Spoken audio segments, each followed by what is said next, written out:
data. To do a demonstration of editing data, I'm going to go ahead and create a graph under analysis. And I am going to choose a site. And I'm going to grab two different data sets just to start with to show you what it looks like when you have multiple data sets on the screen and to be able to select which one do you want to work with. We'll go ahead and change this site name to my edit demonstration. And you can see now that I have a graph with two different data sets. For the data set you want to work with, you simply select the name on the legend, and whatever's bold is the one that it will work with when you have them in the same pane like this, or if they were in separate panes. It just allows the software to know which line you want to work with. So in this case, I want to edit the flow rate. I'm going to highlight the flow rate, and now anything I select, you'll notice when I click my mouse, it's only writing on the flow rate line. All right, to show you a quick, when you're working with a single point of data, a quick edit demonstration here. If I go to the edit screen, you can notice I have all my editing tools now available. The far left edit is a manual edit. This one is only available when you have a single point selected.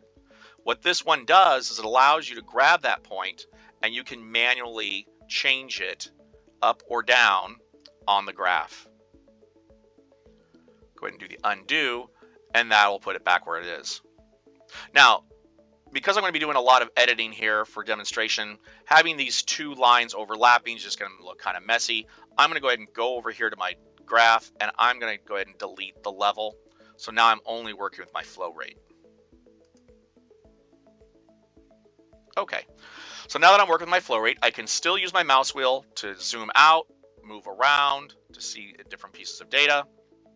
I'm going to work in this section here for an example. If you want to work with multiple points of data, you have a couple options for your selection tools. The rectangular tool allows you to grab and drag across, and it highlights a number of points. If you hold down the control key on your keyboard and drag again, you can select different areas at the same time. Now, these will all be affected depending on the tool I use in the edit, but it does allow me to jump good data, and I can select just bad data if needed. Now, if I don't hold the control key down and I make a triangle or a rectangle, it's just going to remove the others. So the control key is the trick to applying your data points across different areas of the graph. The other data selection is by time range. Using this, just dragging the mouse over, it will now select the data points within the time range. Again, if I hold the control key down on my keyboard, I can select different areas on the graph with different time ranges selected. If I don't hold the control key down, it will erase them and just use the last one you used. All right, the rectangular one is a little easier to see the data changes and the edits, so I'm just going to go ahead and choose that.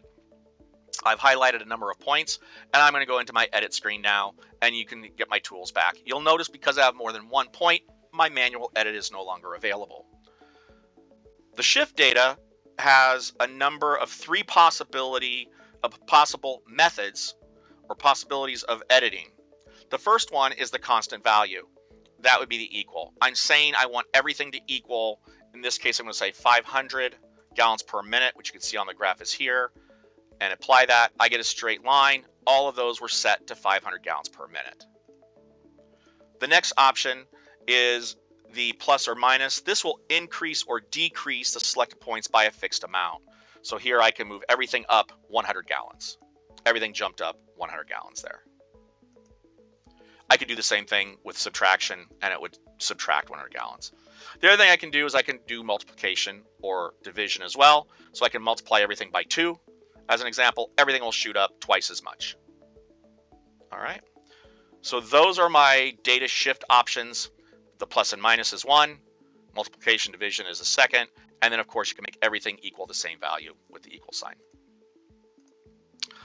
The next one is the proportional adjustment. Now, proportional adjustment is going to change the values of all the points, but it does depend on how many points are selected. Now here I've got a lot of points selected. So if I put a value in here, it's going to spread that value across that many number of points.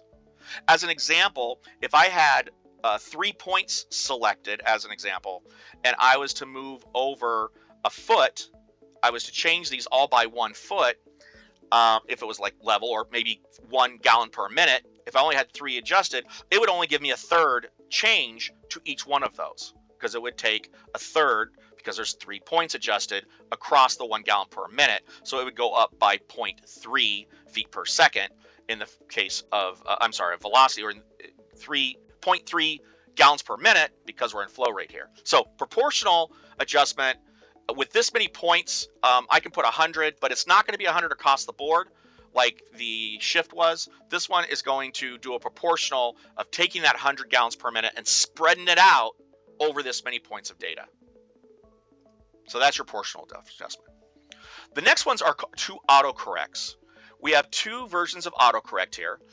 The first version, if you're familiar with our FlowLink software, it uses a linear correct. It will take the points from the beginning and to the end, and take the point that I had highlighted and the last one, and it'll just basically do a straight line between those 2 points, slamming everything down to make sure the lines line up from the first one I selected to the last one I selected. Okay, so the last one is over here, and you can see everything kind of shifted up a little bit to make everything fit. So that's the auto range of the y-axis that made it kind of flatten out. But the idea is it's going to draw a line from here to over there. And then finally, we have the smooth correct. Smooth correct does individual points of data. I'm going to zoom in here a little bit more so you can see. Oh, I highlighted them. Let me highlight those again.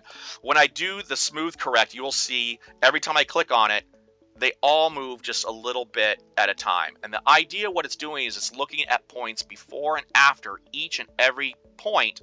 And so it makes a small corrections throughout as I'm smoothing it out. Now, if I click this enough, I will get a straight line, like my linear line. So I'd be going from here to here. If I was to click this enough times, it would finally get there, and I would have this. But the idea here is these are smaller steps with the smooth correct. Okay, I backed all the way out. The next one is I can reject points completely. Clicking on this actually will just get rid of the points, and they will actually be shown an error.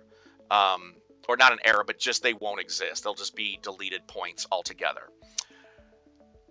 Any adjustments that you do make do need to be saved. So if I do this, you can see that I have an option to save my changes or completely cancel all of my edits, everything I've worked on, and be done with it.